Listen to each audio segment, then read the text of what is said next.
Have you ever wondered what happens when your loan is in underwriting or what someone means when they say, "Let me talk to the underwriter"? Well, today we are going to break that down for you. My name is Caroline Nelson. I'm the Chief Operating Officer and Head of Lending, and I am joined by my colleague, Brandi.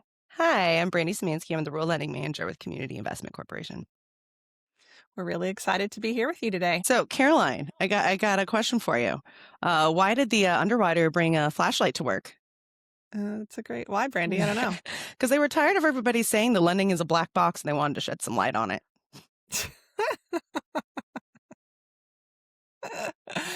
Oh, that's great. Yeah, that's exactly what we're doing today. All right, so let's start out. What is underwriting? If you've not heard this term before, or you've heard this term and maybe you don't know what it means, we want to break it down for you. So essentially, underwriting is assessing the risk of a transaction through an analysis, and the depth of the analysis depends on the type of transaction and really how much money you are looking for. In the case of loan underwriting, we are looking at the financial information of the business to determine if they have enough extra cash flow to make the loan payment. So that essentially is the goal of underwriting. There are other transactions that are also underwritten in our lives. So it's not just loans. When you apply for insurance, right, car insurance, the insurance company is assessing your risk. So they're looking at your driving record, they're looking at your insurance claims, they're potentially pulling your credit. I'm not sure exactly what they look at, but they are trying to decide the likelihood of you placing a claim, and that will determine if you receive insurance and also what your rates are. Brandi, can you think of anywhere else that would use underwriting? Landlords, when you're putting in a Uh, rental application, they're assessing the risk of you being a good tenant and paying your rent on time. So they're looking at your rental history, your credit history, references of old landlords to see if you were consistent to assess your risk. that's another really good one. Yeah. So these are just a couple examples of places that this might come into play in just our regular daily lives. So the goal of underwriting is to determine if a transaction is going to be approved, but it also um, typically determines, in the case of a loan, what your interest rate will be. So when you look up interest rates, you might see that, start at X percent, and they can go up from there, or you may see like a range. And that just means that the underwriting and your risk level essentially will determine where you fit in that range. Now, when we say riskier, what we really mean is the likelihood that a loan will not be repaid. That's what we're trying to assess when we are underwriting a loan. We're looking at the financial history, we're checking to make sure there's cash flow there, and we're also looking at payment history to make sure that that person has a positive payment record. And so all those factors go into whether or not a transaction is approved, or you are approved for a house that you're wanting to rent, or you're approved for insurance, just a number of examples. So let's dive into what actually happens in the underwriting process. Brandi, you do this all day, every day as part of your job. So when you're underwriting a file, what are you looking at? What are you doing? We're looking at your financials and the documentation that we've had you provide to really determine if you can afford to take on a loan payment. We're connecting the dots. We're going to ask questions. There's going to be a lot of different things that we put into it to determine if a loan makes sense for you right now. What specific documents are lenders looking at, and how do they make their decisions or decide how much of a loan they are going to approve? We're going to be collecting taxes. We're going to be collecting your business financials. And by that, I mean your profit and loss statements and your balance sheets to determine what your business income is, what your expenses are. And at the end of the day, whether you're profitable after all of your debts are paid for and your expenses and can actually cover that loan payment. Yeah, one of the challenges we see in this space that we work in lending and in small business lending is a lot of businesses are not tracking their financials. And so it's really hard for us to make a decision when we don't have information to go off of. So if you have a business, I would highly encourage you to start tracking your financials if you're not doing it now. Because if there does come a time when you do want to apply for a loan or some kind of transaction that does have to be underwritten, you have to have actual data for that company to use to look at to determine if they are going to be able to approve whatever request it is that you place. So when we're looking at these documents, we're checking to make sure there's enough income. We're looking at a bunch of, different things. But what actually is going on is we are analyzing the data and we are preparing ratios. And these ratios, there are different limits that tell us whether or not a loan can be funded or not. So we're not just looking at documents and being like, hey, this looks great. I want to approve this loan. We're actually crunching numbers and making sure that the limits are within the appropriate levels. So, one really common in the business world is the debt service coverage ratio, or DSCR. And so, this ratio looks at your net income. So, your overall income minus your expenses is your net income. So, when someone says to you, is your business profitable? They're referring to your net income. Do you have a positive income, or are you losing money, right? Is it negative? We're looking at your net income and we're dividing it by your total debt service. So to get your debt service, we are adding up all of the payments, all of the loan payments you have every month. And that provides us with a ratio. Kind of standard in the industry is 1.25 or higher. So what this means is for every dollar in debt that you have at least $1.25 of income to cover those debts. If the ratio is between 1 and 1.25, there's still a little bit of extra money, but not as much, right? There's not as much of a cushion. We don't want to um, constrict your cash flow so much that you can't operate or that you can't handle an emergency if it comes into, if something comes up. That's why it's set at 1.25. If the ratio is, below 1, that means you don't have enough cash flow to cover your debts, which is a problem. And that is why a lot of businesses aren't approved for the loan amount that they request, because there's just not enough cash flow there to handle the existing items plus whatever they're requesting. The complexity of your transaction, the amount of money that you're requesting, the type of business that you have, all determines what information a lender is looking at and how detailed their analysis is. Just wanted to share some other common things that a lender may be looking at. One is a current ratio. So we're looking at your current assets and your current liabilities. And so when we say current, what we mean when we talk about assets, these are things that are your cash or things that can quickly be converted to cash. Inventory that you can sell, payments that are due to you, right? With things ideally that can become cash within the next year. When we refer to current liabilities, we are referring to loans or payments that are due within the next year. So when a lender's looking at your financials, specifically your balance sheet in this case, they're calculating what you have to pay in the next year, and they're looking at your cash to see if you have enough to handle this. So that can be problematic if a business just doesn't have enough cash to make these payments. Where is this money going to come from, right? Are you taking out loans to pay your bills? Are you going to have an increase in sales? Right? We need to be able to connect the dots. And so that may be a question that you get from a lender. Some other things potentially that they could be looking at are your receipt or your inventory. If you have a lot of inventory, how quickly are you selling your inventory? Also your payables and your receivables. So payables, money that you owe others, you may be asked for an aging, payables aging or receivables aging. And this lists how long these items have been outstanding. So receivables, money other people owe you.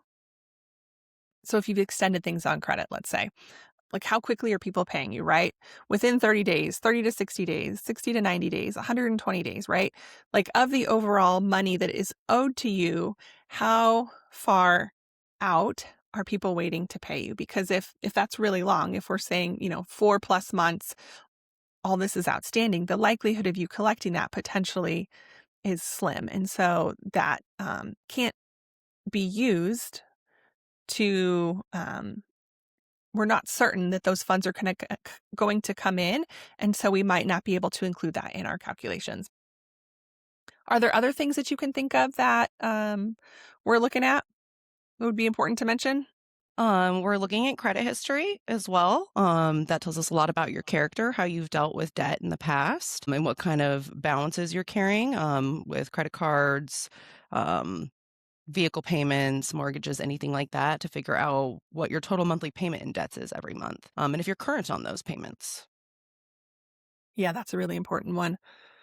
So if a business isn't um, making enough money to cover their payments, um, are there other things that we can look at? Are we able to include personal income in a situation? Is that an option? Absolutely. We can do what's called global underwriting, where we're not just looking at the health of the business and the business income and expenses and net, but also just the household in general. So if you have a spouse that's working, what is their income? If you have another primary job, what's that income? But when we are taking that income into account, we're also taking personal debts into account. So that's also going to be personal mortgage, personal vehicle payments, any personal credit cards, student loans, things like that, that are also going to affect that debt to income ratio. Mm, absolutely. Now, is a global underwriting a requirement in any situations, or is it like the applicant's choice if we look at the whole picture? In traditional banking, it's not always a requirement, but it is generally what we conduct here at CIC. Yeah. And some of the reasoning behind that is we work with a lot of small businesses, solo entrepreneurs, and their income comes from the business. And so if there aren't other sources to support these payments, we want to make sure that the business is able to make their payments and also their personal payments because it's all coming from the same income source. Um, is underwriting just about the numbers, or can someone share their story? Does that matter? Oh, 100%. You can and you should share your story. Yes, we're using these numbers to try to figure out what that story is, but context matters. So we're Mm, probably going to look at these numbers, do our analysis, and then come back and ask you follow-up questions and figure out why things are the way they are and get you to fill us in on all those details. that's cool. Yeah, it's important that the story and the numbers match, right? But that context is really important. What are some red flags or concerning trends that you are keeping an eye out for? When we're looking at your numbers, your financials, we're looking for inconsistent income, revenue dips year over year, net income decreases, and also seeing your debt increasing. Debt increasing is definitely one of those things that we want to see going the opposite direction. And again, it's also with the credit report. That's one other thing we look at. If you have multiple credit inquiries within a small period of time, that can also be concerning. Mm. Yeah, a lot of recent credit or just a lot of credit in general, right, can signal financial distress. And so that is one of the things that a lenders look when they if they pull credit or when they pull credit, right, if there's a lot of inquiries, they're going to want to know why. And if you're in a bind and you need funds, like that certainly is a reason, but it can also um, be a potential reason why you're not approved. What are some reasons loans are declined? Generally, it's going to be because the business can't afford to take on the payment. It could also be a current bankruptcy. Back taxes are another thing that can cause a loan to be declined. Back taxes, that's a good one. Well, not a good one, pay your taxes, but that's a really good one to point out. That is something we see fairly often is back taxes. Not all the time, but often enough that we mention it. So if someone is declined, can they apply again or what are their next steps? 100%. Like that they're going to actually be in a better position to apply the next time because they're going to know what steps they need to make to get approved when they come back.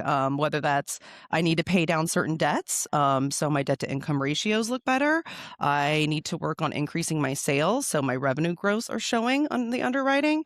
I need to pay off my back taxes, possibly. Whatever that might be, but it's going to help them figure out what their path forward is. Okay. Yeah, something else that can be helpful is changing the loan amount. So we apply for a loan because typically we apply for a loan because we have an idea. We want to complete a project. We want to, do something very specific. It can be helpful to have an idea in mind. So maybe you're not able to be approved for, the full amount of your request, but you have enough cash flow to cover a portion of that. So you could change your loan amount and reduce it and provide funds to complete a part of your project, and then you can kind of level up from there. So, also just know that the answer isn't always no, right? There are some different options that we can work through to figure out how to help you continue to move forward and achieve your goals. But it doesn't always look like what we hope when we set out. I do think lenders typically want to see you succeed, and they want to figure out a way to um, approve your transaction. And so some of it is just kind of this creative juggling. Okay, well, we can't do this full project, but like, what of this can we start with? Like, what's going to help you continue to grow? So it is often just a conversation. How long does underwriting typically take? I mean, it can take a week to a month. There's a lot of things that change that figure.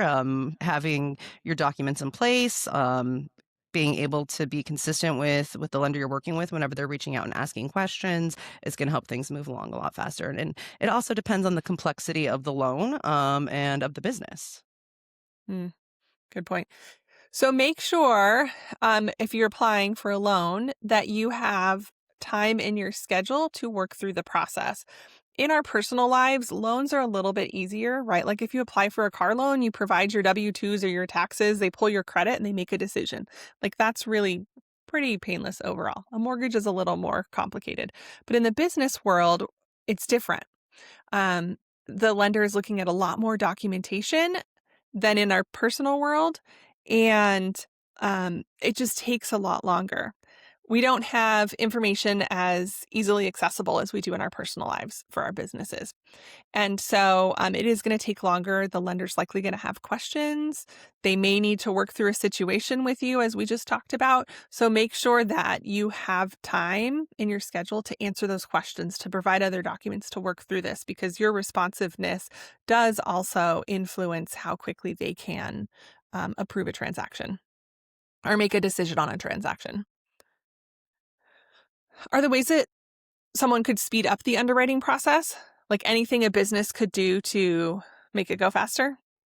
Having your financials already in place, maintaining those on a regular basis, you're going to be able to pull them and provide them to the lender right away. That's going to speed things up a lot. So if you are not currently tracking your finances, start tracking your finances. Once you start tracking your finances, we can do a lot with them, right? We can start to prepare documents, we can look at things a different way. But if you don't have that information to start with, that's either going to be a non-starter or it's going to take you a lot longer to even apply for a loan because you have to put together all this documentation. This keep track of your finances is basically the theme of everything I do. You'll hear it in like every conversation. I'm like, track your finances. But it's really important, right? We're in business for a reason, and we have to have money in order to keep our business going. So it's also important that we're keeping tabs on that. Is there anything someone can do to improve their chances of being approved before they apply?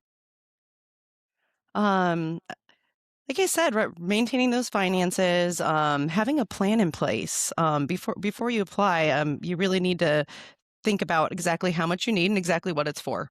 Um, you need to be able to answer those questions. You need to think about what collateral you have to secure a loan. And that can kind of be a guide for how large of a loan you request. If you have no collateral or if it's of low value, maybe you need to start with a lower loan request. So asking yourself those three questions before you even go and apply is going to really help guide the loan that you're requesting. Those are all good points. As we talked about in the beginning, the debt service coverage ratio is an important ratio in underwriting. And so we're looking at net income. So to start, we want to make sure that your business is profitable, that you have enough extra cash flow to take on this loan. So if you're not sure if you're profitable or not right now, this is a good place to start looking at, right, tracking our finances, looking at how much we have left at the end of the day, right? What type of payment can you afford to take on? There's lots of tools on the internet that can help you with this. A lender's even happy, right? We're even happy to help you with this. We can walk you through just some basic calculations, but that can be helpful as a starting point before you apply for a loan so that you are applying for a realistic amount given whatever your financial situation is. So for example, I'm going to use like if I want to buy a car and I'm going to apply for a loan to buy this car, what I do first is I look at my income. subtract my expenses, and I know how much I have left. So I already know what type of car payment I can afford. And then I will do like a basic calculation on the internet, what a payment would be, right? If I'm buying a $25,000 car over 5 years, what would that payment be? And I'm comparing that to how much income I have left to know if I can even afford this. Um, and if I can't, then I'm adjusting from there. So before I personally apply for a loan, I am doing some of these basic calculations. I do realize that like I do this for a living, so I am at an advantage, but any of us can do these basic calculations. There's lots of tools that can help us. And by knowing your numbers before you even apply for a loan, right? If you know you have the cash flow to support this loan, if you know you have the documents in place, your likelihood of being approved is going to be much greater, right? We may need to work through some like details, but like overall, out of the gate, you already have a lot of positives on your side. So we can work with that, right? If you've got the income, we can work with that. And where we run into trouble is when a business doesn't have the income. One thing we didn't talk about, Brandi, is projections. Can a business Can we use projections in calculations, or do many lenders allow projections? So here at CAC, if we're working with a newer business, we are going to ask for projections. We're definitely going to be doing global underwriting on that. So we're going to be looking at your business projections, what you're expecting your income to be and your expenses to be over, in the next 2, possibly to 3-year period. And then obviously your personal income. This is going to be considered a riskier deal. When we are using projections, the risk definitely increases. So if that is how you're moving forward, expect to have higher interest rate on something like that. And not all lenders will consider projections. Newer businesses, you have to look at projections because you don't have enough track record to go off of. You have some history and then you've got projections to build off of. But you are going to need to have personal income as well to support this transaction while the business is getting off the ground. So just something to keep in mind. I think that's everything on my list. What are we missing? I think we covered everything. I was going to say we do have a loan calculator available on our website, cactucson.org. So you can go in there and play with the numbers. What loan amount you're looking for, term lengths, interest rate, to get an idea of what your monthly payment would look like and see if it's something that you can cash flow. That's a great call out. Thank you. If you're not currently keeping track of your finances, we on our YouTube channel, we do have a video called Dollars and Cents where we teach you how to start tracking your finances if you've not done this before. So it's a class on how to build financial systems. So you download the transactions from your bank, categorize them, just start at a really basic level. So this is a great starting point if this isn't something you're doing. Overall, I just encourage you. I know this process can seem a little bit scary, like a black box, right? Like it sounds a little scary when someone's like, the underwriter is looking at your file right now. Um, but we are people, right? We're the ones looking at your file. We're just looking at your numbers and we're trying to make sure that we're not putting you in a worse place. We want to make sure that you can succeed and that we are not constricting your cash flow so that you can continue to operate your business and live your personal life. So that ultimately is what we're doing. Um, it can seem a little daunting when someone's asking you questions and it can seem like they're diving into all the decisions that you've made. But it really is just a conversation. So please try to approach it from that level. We're just trying to understand and figure out how we can make something work. But we are happy to be a resource. So if you have further questions, you are welcome to reach out to anyone on our team at any time, even if you don't need a loan, if you just want to talk through the process, dive into anything that we discussed today in more detail, please do not hesitate to reach out. Brandi, did you have something you wanted to leave us with today? Hey, Caroline, why do underwriters make terrible gamblers? Why, Brandi? Because they refuse to take on risk unless the odds, the backup plan, and the financials check out.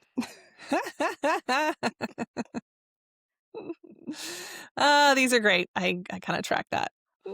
That's too funny. All right. Well, thank you so much for joining us today. We hope that underwriting is a little less of a black box for you and that you, as a business owner, feel more confident going through the lending process now and understanding what we do when we're looking over your documents. Brandi, thanks for joining me. Thanks for having me.